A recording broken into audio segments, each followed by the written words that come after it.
तुमको क्या लगा सीजन 4 में स्ट्रेंजर थिंग्स वालों ने अपने सारे पत्ते खोल दिए? तो you are actually in for a surprise, क्योंकि सीजन 5 में हमें कुछ ऐसा देखने को मिला है जो किसी ने सोचा भी नहीं होगा। मैं बात कर रहा हूँ वेकना के रीडिफाइंड ओरिजिन्स के बारे में, जिसकी फील्डिंग ऑलरेडी उन लोगों ने वॉल्यूम 1 में सेट कर दी है। और हाँ, क्योंकि मैं आगे की कहानी वेकना के ओरिजिन्स के बारे में बात करूंगा तो इसमें पोटेंशियल स्पॉयलर्स हो सकते हैं, तो अपने हिसाब से देख समझ लेना। लेकिन हाँ, ये पूरी कहानी जो मैं तुमको बताने वाला हूँ, ये stranger things the first shadow करके एक प्ले है जो यूएस और लंदन दोनों जगह पे प्ले हो रहा है, और इसमें डफर ब्रदर्स भी इन्वॉल्व थे। प्लस इसमें कुछ कुछ ऐसी चीजें दिखाई गई हैं जो वॉल्यूम 1 से भी कोरिलेट कर जाती हैं, मतलब काफी हद तक ये कैनन हो सकता है और नहीं भी।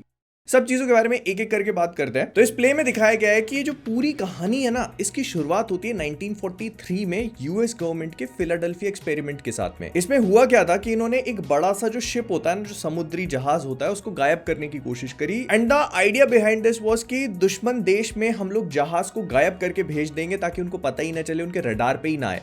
तो फिलाडेल्फिया एक्सपेरिमेंट इस पूरी चीज के लिए किया गया था and they were actually successful.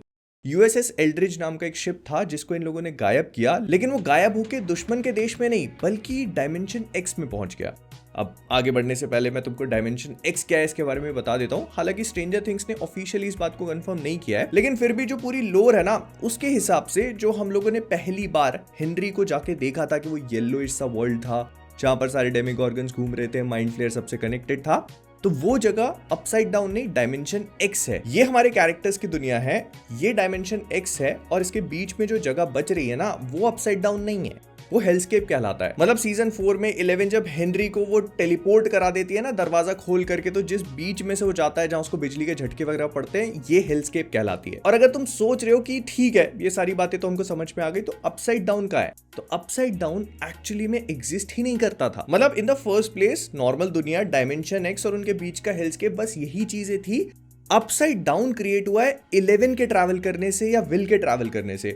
इस बात को लेकर अभी बहुत क्लैरिटी नहीं है, and this is one of the things जो मुझे स्ट्रेंजर थिंग्स के आने वाले पार्ट को लेकर काफी एक्साइटेड भी कर देती है, because I want to know कि अपसाइड डाउन का क्रिएशन किया कैसे गया जब वो नेचुरली एग्जिस्ट ही नहीं कर रहा था। तो खैर मूविंग ऑन, तो यूएसएस एल्ड्रिज जो है ये पहुंच गया डायमेंशन एक्स में। यहाँ पर जितने भी लोग थे उन पे डेमिगॉर्गन्स ने अटैक किया एंड दे ऑल डाइड, सिवाय एक के। ये शिप का कैप्टन था जो एक्चुअली में डॉक्टर ब्रेनर का बाप है। जब ये नॉर्मल दुनिया में वापस लौट के आता है तो साइंटिस्ट वगैरह इस पे एक्सपेरिमेंट करते हैं एंड दे रियलाइज कि इसका ब्लड जो है पूरी तरह से ऑल्टर हो चुका है, मतलब इसके अंदर नॉर्मल ब्लड नहीं है। वो लोग इसको सोचने समझने की कोशिश करने लगते हैं एंड इस बदले में उसके ऊपर एक्सपेरिमेंट करे जाते हैं, और फिर हमारी कहानी कुछ साल आगे बढ़ती है। हमें दिखाया जाता है कि क्रील परिवार जो है वो हॉकिंस इंडियाना में मूव इन कर चुका है, और इससे पहले जब वो नेवाडा में रहते थे तो वहां पर कुछ हादसा हुआ था। मतलब इनका बेटा हेनरी जो है उसने कुछ कांड किया था जिस वजह से कोई दूसरा बच्चा इंजर हो गया था काफी बुरी तरह से।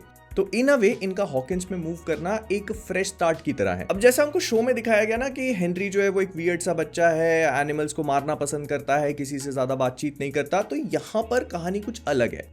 हेनरी एक्चुअली में थोड़ा वियर्ड तो होता है क्योंकि उसके पास पावर्स हैं, लेकिन वो लोगों से बात करना पसंद करता है। वो अपने स्कूल जाता है जहां पर हमको जॉयस, हॉपर और जो बाकी दूसरे कैरेक्टर्स हैं ना जो स्ट्रेंजर थिंग्स में बड़े हो चुके हैं, उनका हाई स्कूल वाली लाइफ दिखाई जाती है। प्लस हमको ये दिखाया जाता है कि हेनरी जब हाई स्कूल पहुंचा तो उसको थोड़ा बहुत बुली करने की कोशिश करी गई, लेकिन तब एंट्री होती है पैटी न्यूबी की। अब अगर तुमको न्यूबी नाम पहचाना सा लग रहा है तो ये एक्चुअली में बॉब न्यूबी, जो सीजन 2 में मारा गया था, जॉयस का बॉयफ्रेंड था ना, जो उसकी बहन है। एंड ऑल्दो पैटी भी थोड़ी सी वियर्ड है, लेकिन वो हेनरी के साथ में कनेक्ट कर ली थी। मतलब इन दोनों की थोड़ी बहुत बातचीत होती है और समझ में आ जाता है कि इंस्टेंटली दे कनेक्टेड। फिर इनकी कहानी थोड़ी और आगे बढ़ती है और हमको दिखाया जाता है कि जॉयस जो है वो स्कूल के लिए एक प्ले करवा रही है। उस प्ले का नाम पहले ओक्लाहोमा होता है, लेकिन फिर आगे जाकर ये उसको चेंज कर देते हैं। तो इस प्ले में ये दोनों स्टार करने वाले हैं, मतलब और भी दूसरे कैरेक्टर्स हैं, लेकिन मेनली पैटी और हेनरी दोनों इन्वॉल्व हैं इसके साथ। लेकिन भाई दूसरी तरफ पैटी के जो पिताजी है ना वो थोड़े ज्यादा स्ट्रिक्ट हैं, तो इसी वजह से पैटी को वो ज्यादा चीजों में इन्वॉल्व नहीं होने देते, स्पेशली हेनरी से। तो कहते हैं कि दूर ही रहना इस लड़के से। और जो मैंने हेनरी की पावर्स की बात करी थी ना, तो उसको टाइम टाइम पे ना विजन्स आते हैं। मतलब तुम ऐसा समझो कि वो 11 जब ब्लाइंड फोल्ड करती है और वो शैडो वॉक करने लगती है ना, तो उस जगह को वॉइड कहा गया है। और 11 के करने से बहुत पहले हेनरी ये काम करता है, मतलब वो अपनी आंखों पे बस ऐसे हाथ रखता है and he starts to shadow walk in the void, और इसी के थ्रू वो पैटी से भी कनेक्ट करता है और बाकी दूसरे लोगों से भी। अब इस प्रोसेस को जानने के बाद पैटी के साथ में एक प्रॉब्लम है, वो अपनी माँ को ढूंढना चाहती है। बेसिकली उसके पिताजी कहते हैं कि वो अडॉप्टेड है और इसी वजह से पैटी हमेशा से अपनी माँ से मिलना चाहती थी। तो वो हेनरी को कहती है कि तुम अपनी शक्तियों का इस्तेमाल करके मेरी माँ को ढूंढ निकालो। तो हेनरी शैडो वॉक करना स्टार्ट करता है and then we find out कि वो डेमोगॉर्गन्स और जो अपसाइड डाउन में जितने भी मॉन्स्टर्स वगैरह है ना, उनसे भी समहाउ थोड़ा बहुत कनेक्टेड है। अब हेनरी जो है वो उसकी माँ को ढूंढ निकालता ही है कि तभी पैटी के पिताजी की एंट्री हो जाती है और वो इस पूरे प्रोसेस को रोकने की कोशिश करते हैं। हेनरी क्योंकि उस टाइम पर शैडो वॉक कर रहा था और बहुत ज्यादा अपने खुद के कंट्रोल में नहीं था, तो इसी मोमेंट पर उसके शरीर में दूसरी वाइन्स आकर कनेक्ट हो जाती हैं, जैसे वेक्ना के साथ में हुआ था, और वही सेम वाइन्स जो है वो पैटी के पिताजी को भी पकड़ लेती है और उनको काफी बुरी तरह से इंजोर कर देती है। पैटी कॉन्स्टेंटली हेनरी को ये बोलने की कोशिश करती है कि तुम फाइट कर सकते हो, तुम उस मॉन्स्टर को टेक ओवर मत करने दो, लेकिन हेनरी की जो आवाज है ना वो वेक्ना में ट्रांसफॉर्म होने लगी है और वो ऑलरेडी एक मॉन्स्टर बनता जा रहा है। पैटी बहुत कोशिश करती है और हेनरी भी बहुत फाइट मार रहा है, लेकिन फिर भी वो वाइन्स जो है वो जैसे तैसे करके मिस्टर न्यूबी को अंधा तो कर ही देती है। अब ये पूरा कांड जो है वो हॉकिंस के न्यूज़पेपर में पब्लिश हो जाता है। लोगों को पता चल जाता है कि मिस्टर न्यूबी जो है उनको चोट लगी और एक्सीडेंट वगैरह करके इसको थोड़ा सा दबाने की कोशिश करते हैं, बट पीपल अंडरस्टैंड कि समथिंग इज रॉन्ग। और ये चीज ना हेनरी की माँ जो है वो समझ जाती है। वो सीधे इसको अपने बेटे से कनेक्ट करती है और कहती है कि देखो तुम्हारे साथ कुछ तो गड़बड़ है, मैंने एक टीम बुलाई है जो तुम्हारी मदद करेंगे। और तब एंट्री होती है डॉक्टर ब्रेनर की और हमको पता चलता है कि कितना बड़ा हरामी है ये। मतलब 11 ने तो पप्पा पप्पा करके थोड़ी पापा वाली इमेज बिल्ड कर दी थी, लेकिन कौन ही जानता। मैं बताता हूँ ना तुमको, मैं बताता हूँ। तो डॉक्टर ब्रेनर आते हैं, वो हेनरी को अपने साथ लेके जाते हैं, उसके ऊपर हॉकिंस लैब में थोड़ी बहुत एक्सपेरिमेंट करते हैं और तब हमको जो बची हुई कहानी थी उसके आगे का पार्ट पता चलता है। हुआ क्या था कि ब्रेनर साहब के पिताजी जब डायमेंशन एक्स से आए तो उनके ब्लड पे एक्सपेरिमेंट करे गए। लोगों को पता चला कि उनके ब्लड में माइंड फ्लेयर पार्टिकल्स है, जो हम लोग ऑलरेडी देख चुके हैं। अब ये लोग उन माइंड फ्लेयर पार्टिकल्स पे एक्सपेरिमेंट कर रहे थे, लेकिन तब इनके अंदर का एक डॉक्टर जो है वो रशियन स्पाई निकला। उसने उन पार्टिकल्स को चोरी किया और वहां से भाग निकला। अब वो भागते भागते पहुंचा नेवाडा के केव सिस्टम में, जहां पर उसने उस कंटेनर को रखा और फिर उसकी जान चली गई। अब वो कंटेनर बहुत लंबे टाइम तक वहीं पड़ा रहा, लेकिन फिर एंट्री होती है हेनरी क्रील की, जो केव्स को एक्सप्लोर करना पसंद करता था, जो नेचर से काफी क्यूरियस था। वहां पहुंचता है, उसको वो डब्बा मिलता है जिसको वो खोलता है तो माइंड फ्लेयर हेनरी को टेक ओवर कर लेता है और उसको लेके पहुंच जाता है डायमेंशन एक्स में। हेनरी करीब 9 से 12 घंटे डायमेंशन एक्स में बिताता है और वो उसके लिए बहुत ही भयानक समय था। जब वो वापस आता है तो माइंड फ्लेयर ने उसकी बॉडी को कुछ कुछ वैसे टेक ओवर कर लिया था जैसे कि हमने सीजन 2 में विल के साथ होते हुए देखा। एंड ये चीज जो अभी अभी हमने देखा उससे बहुत बढ़िया तरीके से रेजोनेट करती है, because this is why Henry is afraid of going into the caves, क्योंकि वहां पर उसको पावर्स मिली, उसको माइंड फ्लेयर ने टेक ओवर किया, मतलब उसकी पूरी जिंदगी बदल गई। और जो इतने लंबे टाइम से हम लोग ये देखते आ रहे थे ना कि वेक्ना जो है उसने माइंड फ्लेयर को क्रिएट किया, मतलब माइंड फ्लेयर तो था ही लेकिन उसको शेप दिया, उसको कंट्रोल किया। ये कहानी ऐसा दिखाती है कि actually it was the other way around, मतलब माइंड फ्लेयर ने हेनरी को कंट्रोल किया। एंड हेनरी जो एक एक्सप्लोरर था, क्यूरियस सा बच्चा था, उसको नॉलेज, इंफॉर्मेशन, इन सारी चीजों का शौक था, वो रातों रात बदल गया। वो शैडो वॉक का इस्तेमाल करने लगा, उसी के थ्रू वो जानवरों को मारने लगा जैसे कुछ कुछ वेक्ना करता है, और वो सिर्फ उनको एब्जॉर्ब नहीं करता था, उनको मारने के बाद फिजिकली खुद स्ट्रांग होता था। मतलब जितने जानवर वो मारता जाएगा उतना ज्यादा स्ट्रांग होने लगेगा। और ये काम उससे माइंड फ्लेयर इसलिए करवा रहा था क्योंकि वो लोगों को खाना चाहता है, उसे लोगों की लाइफ फोर्स चाहिए, उससे माइंड फ्लेयर स्ट्रांग होता है। तो हेनरी जो है वो लोगों को मारने के बजाय जानवरों को मार मार के माइंड फ्लेयर का पेट भरने की कोशिश करता है। एंड इसको देखकर तुम ये तो समझ ही गए होगे कि हेनरी क्रील को जितना ज्यादा विलन तरीके से अभी तक हम लोगों ने देखा है, वो यहाँ पर उतना बुरा फील हो नहीं रहा। उसको थोड़ा ह्यूमनाइज करने की कोशिश करी और ये कहानी इन अ वे वेक्ना के ओरिजिन को एकदम पलट के ही रख देती है। तो हाँ, यहाँ पर ऐसा कुछ कुछ है, स्पेशली तब जब पैटी के पिताजी से जब वो मिलने जाती है तो वो उसको बताते हैं कि नहीं, हेनरी ने उन पर अटैक नहीं किया, वो तो उनको बचाने की कोशिश कर रहा था किसी एक मॉन्स्टर से। एंड पैटी रियलाइजेस कि हेनरी एक्चुअली में बुरा नहीं है, वो बस अपनी पावर्स को कंट्रोल नहीं कर सकता। इधर डॉक्टर ब्रेनर के साथ में अलग ही कहानी है। उसको डायमेंशन एक्स में जाना है, उसको एक पोर्टल खोलना है और डायमेंशन एक्स में जाना है, बिकॉज ही नोज कि एक बार जहाज जा सकता है तो फिर वो तो जा ही सकते हैं। और ये करने के लिए उनके पास बस एक ही रास्ता है, हेनरी क्रील। तो वो कॉन्स्टेंटली उसको बुली करता है, उसको मैनिपुलेट करता है, उसको कहता है कि तू पैथेटिक है, तू वीक है, तू अंदर से इमोशनली, फिजिकली हर तरह से कमजोर है। मैंने तेरे पे सारे दाव लगा के देख लिए, लेकिन तेरे बस का कुछ है नहीं।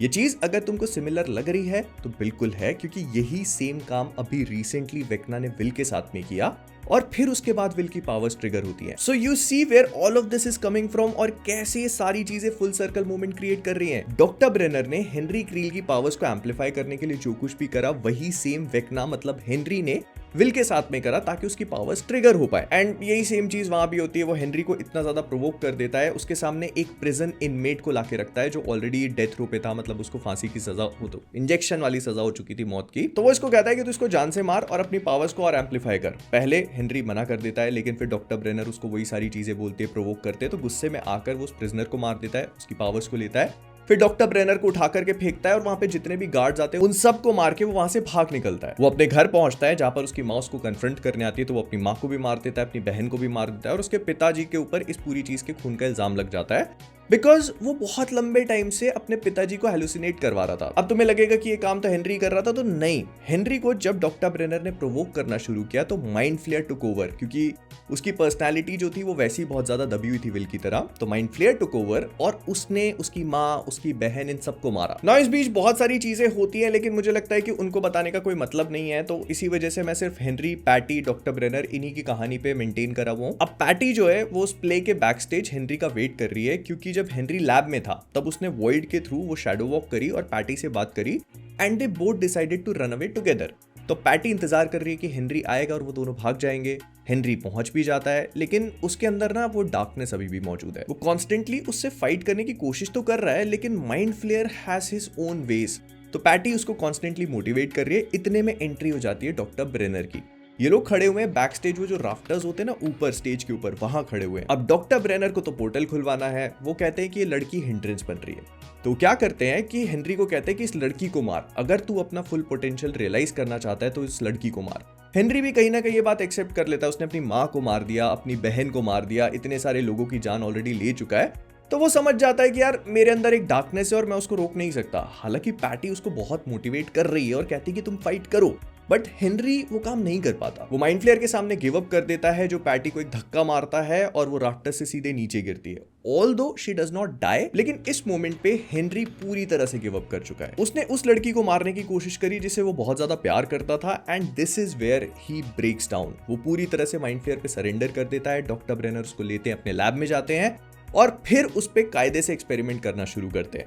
वो उसके ब्लड को निकालते हैं और दूसरी प्रेग्नेंट मदर्स में ट्रांसफ्यूज करते हैं, जिस वजह से जो दूसरे बच्चे पैदा होते हैं उनके अंदर भी हेनरी की तरह पावर्स आती हैं। हालांकि गवर्नमेंट चाहती है कि हेनरी क्रील को जान से मार दिया जाए, लेकिन डॉक्टर ब्रेनर उसको अपने साथ ही रखते हैं क्योंकि वो भी उससे थोड़ा बहुत अटैच हो गए थे। पता नहीं क्या ही किया उसके साथ, जिंदगी बर्बाद कर दी बेचारे की, अटैच हो गए। तो उसके गले में वो उसकी पावर्स को न्यूट्रलाइज करने के लिए एक डिवाइस इंप्लांट करते हैं और फिर उसको वहीं का स्टाफ बना के रख लेते हैं। उसके बाद हम देखते हैं कि उसकी मुलाकात 11 से हुई and you all know the rest. Now अगर तुम नोटिस करते हो तो काफी सारी ऐसी चीजें हैं जिसको देखकर समझ में आता है कि वॉल्यूम 2 मतलब जो सीजन 5 का वॉल्यूम 2 आएगा वो भी इसी रास्ते पे जा रहा है, क्योंकि मैक्स जब हेनरी की मेमोरी में ट्रैवल करती है तो उसको वो स्कूल वाली सीक्वेंस दिखाते हैं। वहां पर उसको एक फ्लायर मिलता है जिसके ऊपर हेनरी का तो नाम लिखा ही लिखा है, लेकिन उसके साथ में पैटी का भी लिखा हुआ है। मतलब ये लोग आगे के एपिसोड्स में पैटी को इंट्रोड्यूस करवाएंगे, उसकी और हेनरी की कहानी बताने की कोशिश करेंगे और इस प्ले को जॉयस ही क्रिएट कर रही है जिसका नाम ओक्लाहोमा है। तो इन अ वे सारी की सारी चीजें जो मैंने तुमको अभी प्ले बताया है ना, उससे काफी सिमिलर फील हो रही है। ऑल्सो उसे उस गुफा वाले एरिया से इसीलिए डर लगता है क्योंकि उसे वहीं अपनी पावर्स मिली थी। इन अ वे वो उसकी लाइफ का सबसे बड़ा ट्रांसफॉर्मिंग मोमेंट था। और अगर तुम इस पूरी कहानी को देखोगे ना तो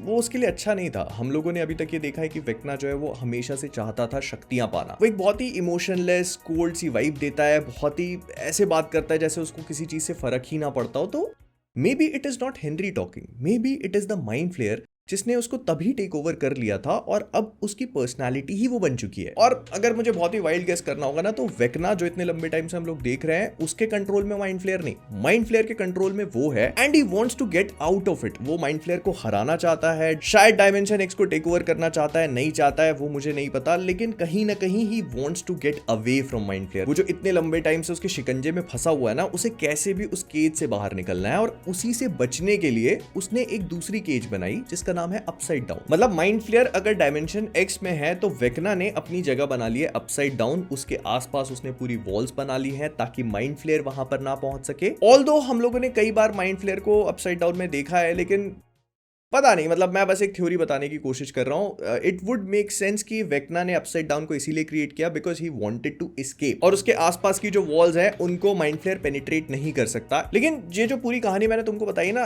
कुछ ऐसी चीजें हैं स्ट्रेंजर थिंग्स में जो इस पूरी कहानी को थोड़ा सा कॉन्ट्रडिक्ट भी करती हैं। जैसे कि सीजन 4 में हम लोगों ने वेक्ना की कहानी देखी, उसके पिताजी के एंगल से, वो तो एक अलग ही बात है, वो तो पगला आदमी हो गया। लेकिन फिर वेक्ना खुद भी तो अपनी कहानी सुनाता है कि उसके साथ क्या हुआ, कैसे उसने खुद माइंड फ्लेयर को कंट्रोल किया।